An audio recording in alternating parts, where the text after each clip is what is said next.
Welcome back. Hope everyone's having an amazing day. What I have for you today is how to upholster your pillars. So, if you are coming from my headliner video, it is going to be pretty much the same thing. You could probably skip a little bit farther ahead if you want to see how I go about like tucking in each of the corners. But if you are here because you would like to suede or wrap whatever you would like to upholster with whichever fabric you're using, these are the tools you are going to need. So you're going to need a brush, you're going to need a pair of scissors, your fabric of choice, and 3M90 adhesive. I go over in a bunch of other videos as to why I prefer the 3M90 adhesive. I haven't used the 77, so if you have it, you might want to give it a shot. I hear it's pretty well, you know, but I personally just go with the 90 because I feel like it's stronger from what I've seen and from what I've read. But how we are going to start this is you are going to take your pillars and you want to just brush them down. So if you have just a regular plastic, you could probably just take Prep-Sol or an alcohol, or you could probably even use like a Windex or something like that, and you want to wipe them down. You want to get all the grease off, whatever tarnish and whatever just gook is just sitting on the surface of that. You want to remove that because that'll help it stick. So this right here is almost like a little felt sort of thing. It's like plastic felt. I don't know, it's weird. I've actually never seen it before. But what I'm going to start off with doing is just brushing this thing down. Just get the whole part clean, whatever surface debris is all over it. Get all that cleaned off. Now for the inside, what I'm going to do is take some of my alcohol. So this is the last step. This is the last piece.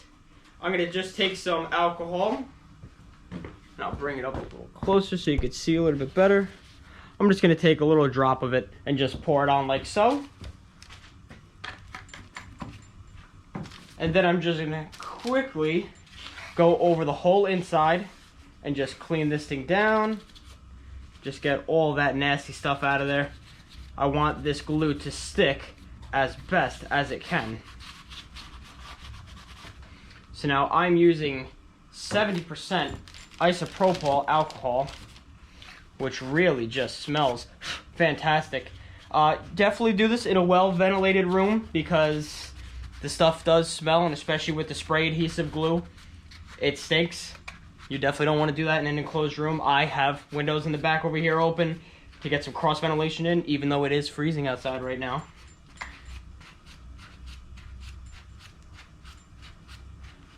Oh, if you also have cuts in your hand and you run this over that cut, you feel it. You feel it big time. I, on my day job, do auto body, and I get a lot of cuts. And I feel each and every one of them now every time this thing slaps me in the back of the hand. Ugh. Okay, that is one done. I'm going to time lapse the second one now.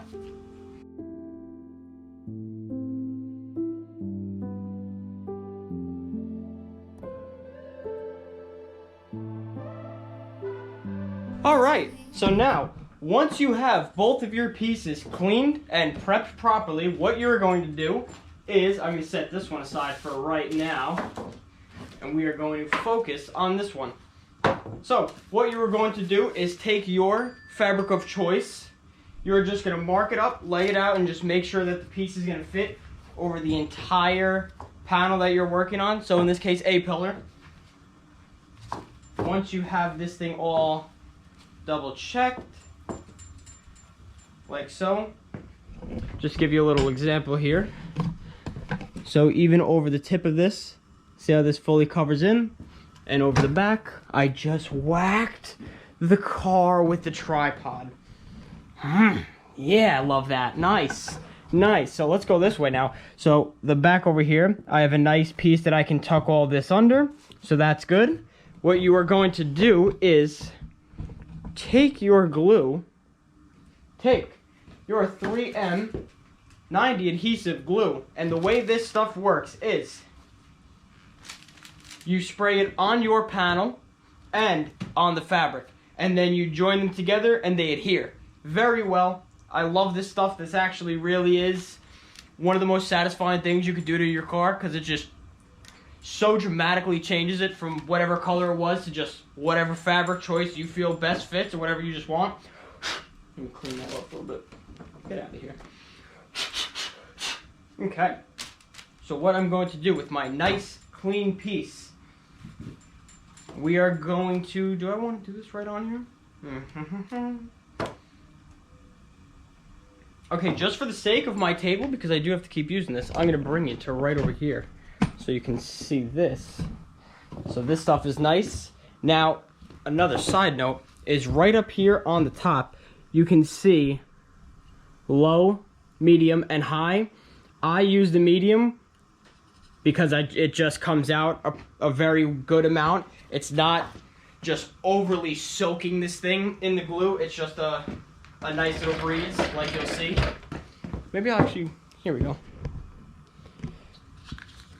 Okay, so what you want to do is I'm going to grab from this tab up top because this tab up here is hidden. So I'm just going to hold on from up there.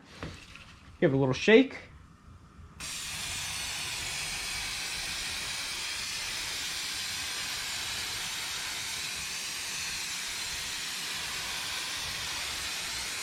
Now, me personally, I'm going to do a double pass on it. There we go. Now that that is set, I'm going to take my fabric here and just give this a nice even coat. This is very hard to do with one hand.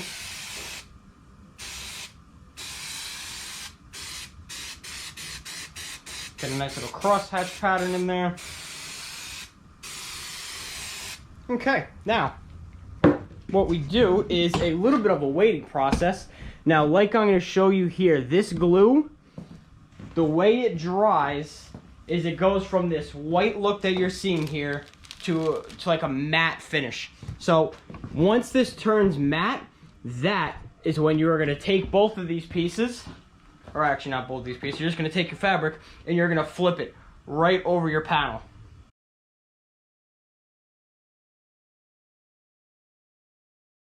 Alright, so I gave that about a minute or so to dry. I do have my heater on above me, so it's making it a little bit quicker to speed up that process. So what I'm going to do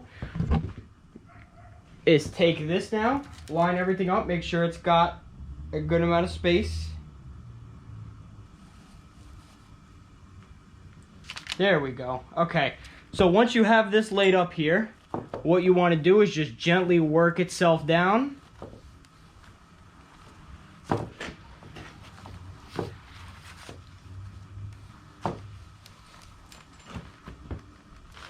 Work it into all the edges.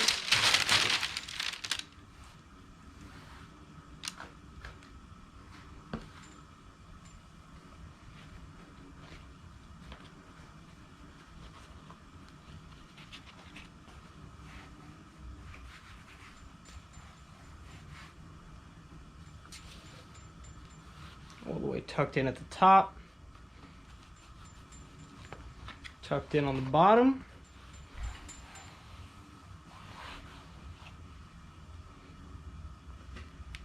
And just like that, that is your 90% completion. So, after you do that, it should look like this. You should have everything tucked in underneath, because all of this is going to now get trimmed off. And we are going to tuck everything in nice and snug in the back.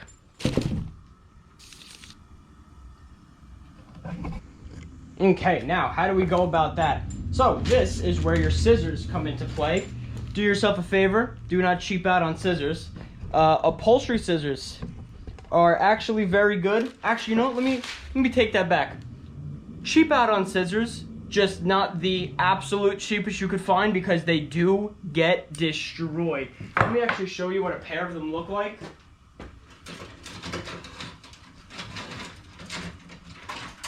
So when I was doing the interior on my car, this is what I used, and this is how they look. I also did use some resin with these scissors, so that is what the shininess is. But all this gunk in here, that is what these babies will turn into. So just make sure you have a pair that could properly cut through the gluey fabric. And we are going to trim this now to have a little bit of excess to tuck that on the inside. Oh, we feeling so high. Don't be afraid of falling. So when doing this, what I like to do is just leave, about 1/4 of an inch of overhang, because this will give us a perfect amount to just be able to tuck down on the inside, where it really won't fall off from that point.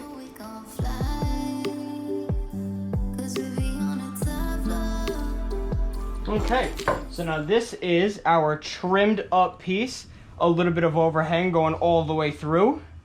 Now what we can do is take our glue and spray it on the inside, but this is where it is going to get a little bit different for my personal use. So in this case, what I did for my car is I used the spray adhesive.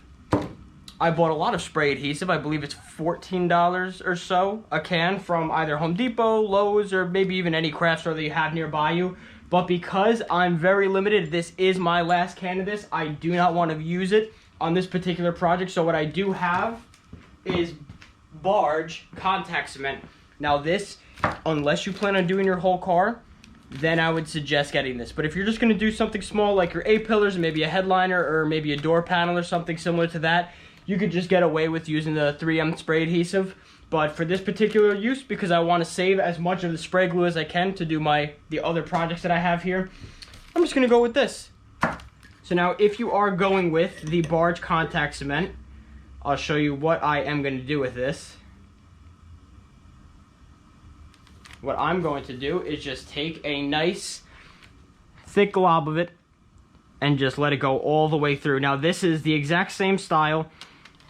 Let me just make sure you can see this. So this is the exact same style as the 3M spray adhesive, where you put it on both sides, because that's how it adheres very well. Do yourself a favor if you do use this. Do not go too wet with it, because then it will take a little while to dry, and you will find yourself not having a proper stick unless you keep going back to it to re-push it down and tug it back in. Also, working with a heater or maybe even a heat gun would definitely be a plus. Me personally, I have the heat directly above me just beating down on the back of my neck, and I'm starting to kind of sweat. But the point being is it dries it up very nice and quick, so that you don't have to wait as long for the dry time on this stuff. Now, that should be perfect. You can see my brush kind of sticking to this now. So, what that means is I'm now going to take this, and I'll start from this end here. I'm actually going to put a little glob on the side, because I would like to be able to just go back and touch that back in after this. So I'm just going to work it down here.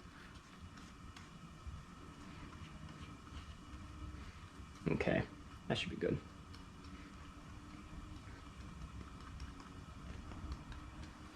Make sure everything's nice and tacked up. Okay, so what we're going to do is from this end, I'm just going to curl this down.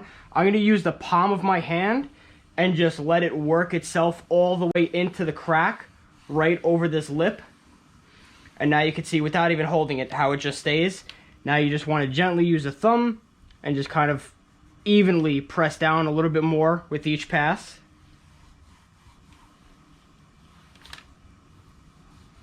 Like so. And this now is what your finished product will look like. Huh. Alexa, mute. Thank you. So that's what that will look like. Now we are just going to go over the whole thing and finish this piece up.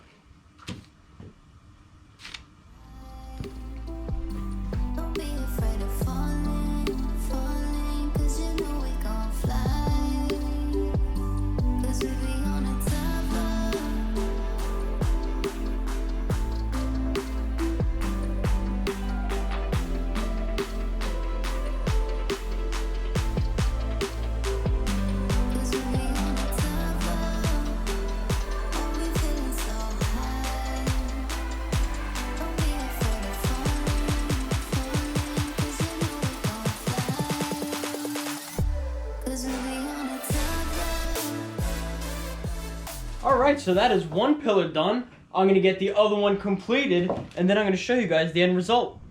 Alright, so now we got both pieces completed. This is how we look.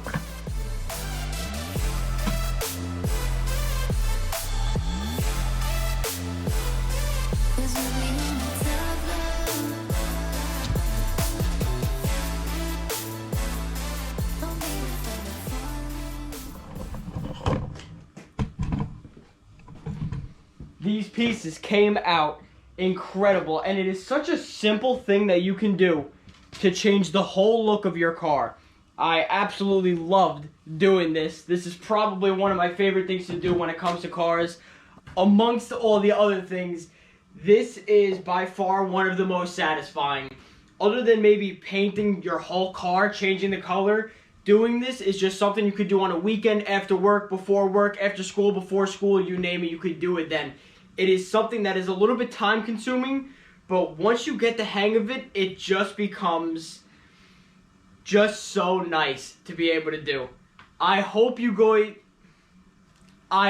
guys enjoyed watching. I will see you in the next one.